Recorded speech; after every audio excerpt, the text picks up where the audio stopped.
we're just gonna go right into it. Okay, am I allowed to cuss? Holy shit, I used to care way more than I do now. I used to be under the impression that I couldn't, if I made a mistake, I was not a valid person. I was like, why was I existing if I was hurting anyone in any capacity, even if it was, especially if it was on accident?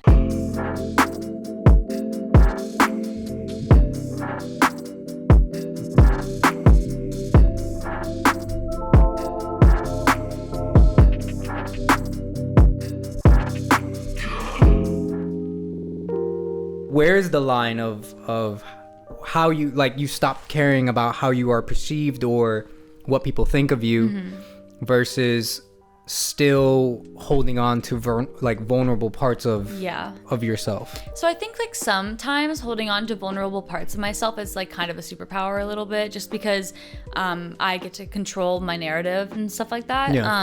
I feel like when I release art, sometimes people can come up with their own narratives about it, which is like kind of the point of art, but some stuff's it's like kind of so personal that I don't want that to happen yet. But what I mean by I stopped giving a fuck, holy shit, I used to care way more than I do now.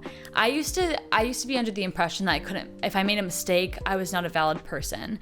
I was like, why was I existing if I was hurting anyone in any capacity, even if it was, especially if it was on accident? So recently I've been like, literally every single person on this earth is going to hurt someone else, even if they really did not mean it. And anyone who thinks that they're exempt from that rule is like completely living a lie.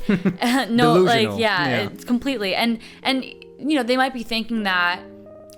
I was thinking that way. I was thinking I could not hurt a single person. And the reason why I thought that was because I was making myself so small, and I wouldn't share my opinion, and I wouldn't talk, and I just wouldn't be myself. I was making myself this small, timid human.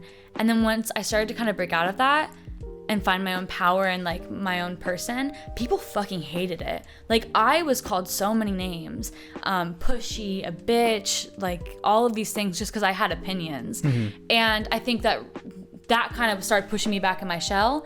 And more recently I've been like, no, actually fuck that, because I can't control what anyone says about me. What people say about me is none of my business unless I've genuinely hurt them. And they're gonna have to come to me and tell me because I won't know otherwise. So just not giving a fuck and trusting that if someone has something to say to me, they'll say it to my face. If they say it behind my back, then that's on them. There's this whole, oh, you caught feelings? Don't catch feelings. Like that's like a big thing, I feel like. It's like, don't catch feelings. A more recent phrase. Yeah, exactly. And like I feel like my sister's like, I'm a bad bitch, I don't catch feelings. Like, what the fuck? My sister's 16. I don't fuck with that at all. I don't vibe with that. But I feel like because that is such like a massive like message that's being broadcast, when I am vulnerable and I'm like, I got feelings. These are my feelings. Like, I feel like there's like this weird judgment or like, wow, that's bold. I felt very shameful about being vulnerable. And so I think that specifically, and it was with like music in particular. The word that you used off the record when we were having a conversation is dramatic. So dramatic. Oh, Sabrina, you're so dramatic. And I feel like that word is so thrown around with women so often. It's so dramatic. You're so dramatic. And it's because life is dramatic, bro. Like these feelings are dramatic. Like I get it. It's weird because I find myself like, why am I feeling like this? Like I shouldn't be feeling like this. I don't want to feel like this, but I do. And something that ties into that when people are saying like, you're so dramatic, what I hope people get out of this or can learn is you can't invalidate someone's feelings or like their experiences. Yeah. And that's not to justify their actions or anything. But the just feelings are real. Yeah. You can't like make that shit up. No. If someone hurts my feelings and it's not that big of a deal, I'll vent to my friend and it'll be over. Of course, that's common. I think everybody does that. Yeah, but if it's a genuine problem, I'm the first person to talk about it. Like I kind of hate the word confrontation because I feel like that's kind of like, it's been, I don't know, the way I've experienced confrontation is a bit aggressive, but I definitely am open with communication. I'll have a conversation about it. Yeah. And it's never from a place of like, you did this thing XYZ. It's like, hey, I'm feeling this way because you did this thing. And I just like need you to hear how I'm feeling about it. And can we just talk about it? Like, can we like figure out how to prevent this from happening again? And I think that's like the healthiest way to handle it. Yeah. But before, I wouldn't even bring that up because I was so scared that people were going to be mad at me for being upset, for being hurt. Yeah. And so I just stopped giving a fuck. Like, whoever is going to be mad at me because I'm hurt, like, that's on them, bro. Like, they got some issues to deal with, you know? Like, I'm valid in my experiences and in my hurt, and I should stop giving a fuck if other people are going to be mad that they hurt me. Do you have to give yourself a few days or a couple of hours to kind of collect your thoughts? Depends. Because I think everyone should. I definitely do that, but sometimes I have realized that I do it longer than I should. Oh, really? And I'll kind of wait on it for a little bit, and then I might not address it, and then I'm like, well, that's the worst, because then you're like, now I can't bring it up but now. then you know? but then it's weird because that's how like the reality gets like manipulated, and it's kind of like, am I overreacting? You take too much space from your emotions, and then like it's hard to really. Yeah, when I was younger, even like 2 years ago, I think I would immediately address it, always. And I think I kind of got myself into a bit of trouble with that because I do think that there's a lot of validity and a lot of power in like taking your space and reflecting, because I definitely get like very heated in the moment. Not heated as in like angry, but heated as in like, I shouldn't say heated, probably just like more frustrated. Not even frustration, it's like so deeply hurt, like deep hurt. And I think that like sometimes, a lot of the times, it's better if I take like even just a few hours to reflect on it and then come back with like, this is what I heard you say, this is what I experienced, what did you experience, and I'm gonna tell you how I felt and what did you like, I want to hear what you felt, and then like now let's talk about it, especially if I want to save the relationship, because I feel like that's like the most important thing. People are gonna have an opinion regardless of any success I see, any success you see. They're gonna say some shit about it, and it really stings. But also like, I'm learning to not give a fuck, because the people who really love me and like support me they're gonna like support me for sure. You know? I think for me it has to do a little bit with like wanting validation. Yeah. Wanting validation from specific people. Yes. And it's like, why? Like, I don't Dude, even. That's a big reason why I won't release my shit, because I look for validation too much. But in certain people. Yes. Yeah, that's hard. I will say my poetry is something I'm a bit more comfortable sharing, but it's kind of tricky too, because poetry is so, for me, based so much on my experiences. And maybe a trigger warning, I'm going to talk about suicide really quickly. Basically, one of my friends tried to commit suicide. I kind of like, I found her and I had to like work her through that and take her to the hospital and stuff. And I wrote a poem called "You Tried to Kill Yourself Last Night."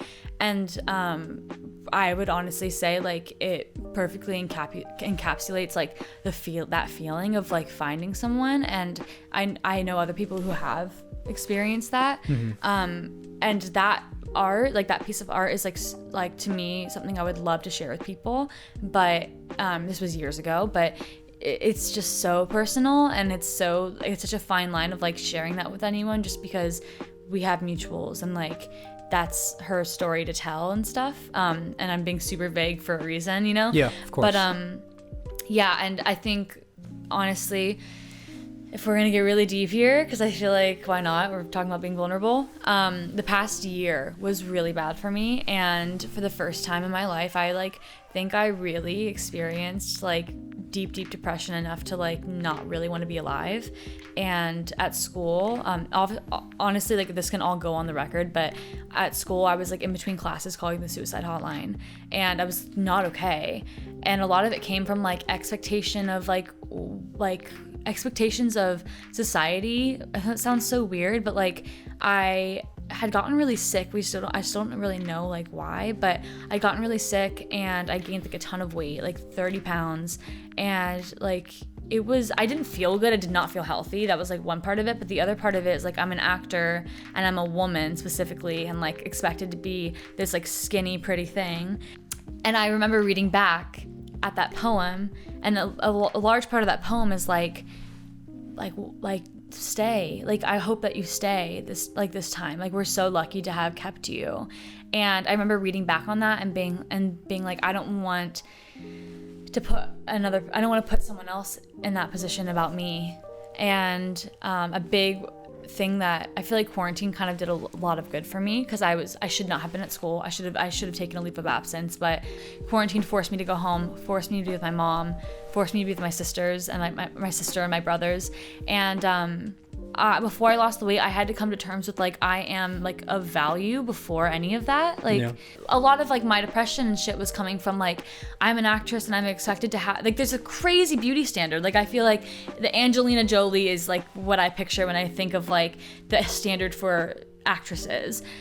So like I don't know, it was such a specific time in my life where I had to like really accept myself for who I was, and that poem really helped me, and when I've read it to other people, it's helped them, and it's like a way to relate. It's ironic how the poem was written for someone, and with the purpose and intention of encouraging and uplifting others. Yes. But a while later, or like what it was, a few years. It was like 2 years later. 2 years later, you needed that. I needed it, and I remember reading it and like sobbing. Because I was like, holy shit, I gotta figure this out. Like, I gotta figure out what I'm doing, because I can't put someone through that. And yeah, I'm way better now. I feel great. I'm like, okay, that's you know? That's what's important, like, you know? I feel like, honestly, like, I'm out of the depression now. But, like, I was trying so hard to do that.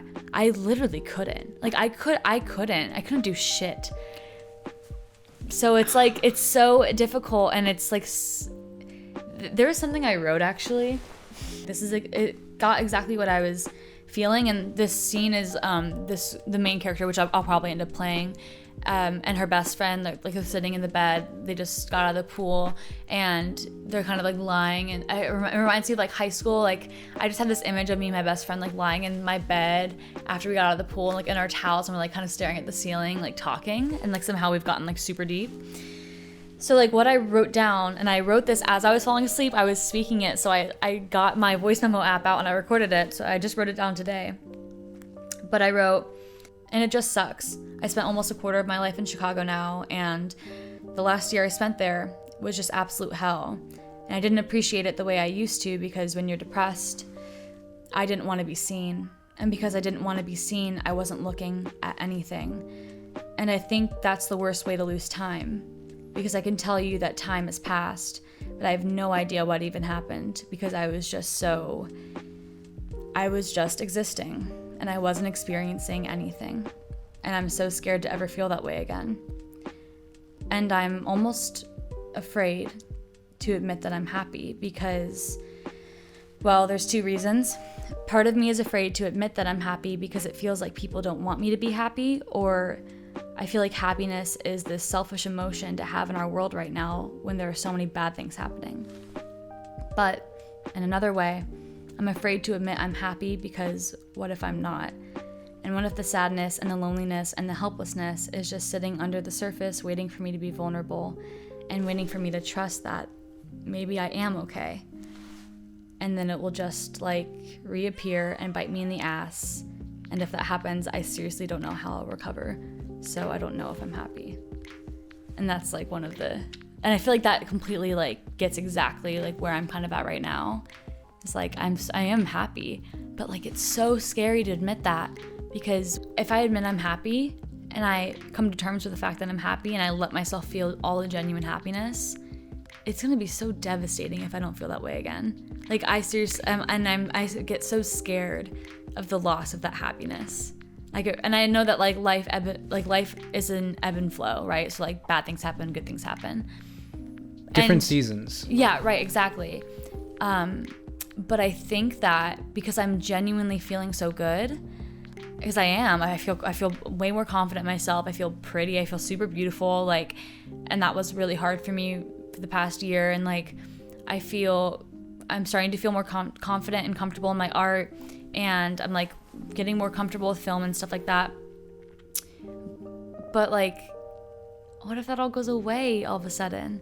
And I think that's part of the creating yourself, right? Is like, I can work on that for the rest of my life. But it just feels so good right now. And part of me is kind of scared to admit that I do feel good, because I have this fear that the second I admit it, it's all going to be taken away from me. You mentioned, you're currently creating yourself. You're in the process and you're working towards creating yourself. Yeah. Rather than finding yourself. Yes. Which I think many people, like, we're always changing. Yeah. So when do you find yourself? Finding yourself, to me, feels very destination based. I'm going to do this thing, or this thing will happen to me. I'm going to wait for this thing to happen to me, and I will find myself. Rather than, okay, I really don't have any control of anything in this life. I mean, I can manifest all I want, right? I definitely believe in manifestation. Yeah. But, like, I can't control the entire world. People are going to act how they're going to act, and I can control my own actions. Yep. So instead of waiting for something to happen to me, instead of waiting for anything, I'm just going to create myself every day. And I'm going to take every day of like, okay, how are these actions I'm taking leading me to the person who I want to be? And that's creating yourself. Yeah. And I feel like I just said exactly what I need to say.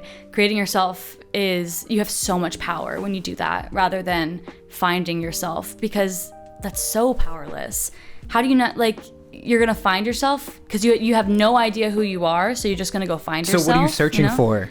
Exactly. You know what I mean? Yeah, right. So if you don't know who you are now, what are you searching for? And some people are confident with who they are as a person. And even I can be this person today, but like tomorrow, you know, I'll have like an anxiety attack, and then I'll be like I'll be in a completely different headspace. Yeah.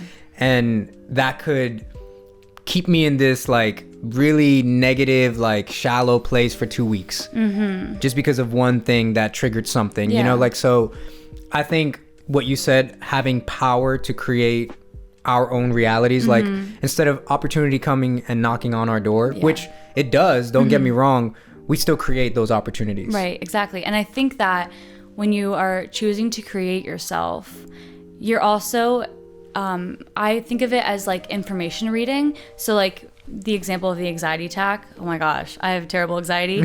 So like, yeah, I'm creating myself, right? I mean, the perfect version of myself would be someone who can manage my anxiety, because I'm not going to fool myself into thinking that something will happen to me and my anxiety will be gone, I'll be fearless, right?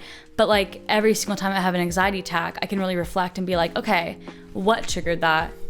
Okay, I'm creating, the version of myself I'm creating is someone who can manage their anxiety. So I'm going to take this information and I'm going to take steps to create myself. Like, I will always want more, and I'm going to continue to fight for that and feel good about myself and know that I'm standing within my standards and my morals, and I'm confident in who I am. And confidence, I feel like, is something that's built over time and can be like completely thrown off out of nowhere. And I think it's cool that like it could take seconds, literally one comment, and I'm like, oh great, okay, so I have to start from square one. But that's what's awesome about creating yourself. Like, you never know what's gonna happen. And I think that we have a beautiful gift of impacting people and of sharing our lives with people.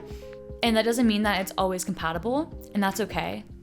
And I think that something that's like super important is to understand that everyone's gonna have their own experience. And that's why I think I pretty much like every single day try to choose love genuinely. Even if I don't give a fuck what people think, like, you know, like people have said shit about me.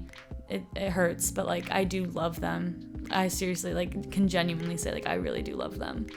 So just love everyone. Be nice. The world's hard right now, you know? So like we just gotta like spread the love and like call people out on their bullshit for sure, but like there's a way to like say that shit with nothing but love. Yeah. You know, so that's what the goal is, you know, continue to empower people and uplift others. Yeah, absolutely. Hell yeah.